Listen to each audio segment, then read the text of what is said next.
Hello! In front of me I've got MOTOROLA Moto E7i Power. In this video I'll show you how to add and remove floating shutter button. Firstly, open camera, then go to settings.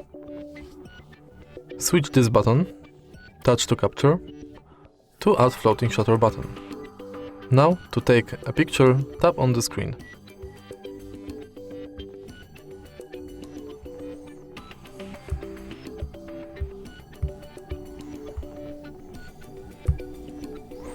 To turn it off, again go to settings and switch this button.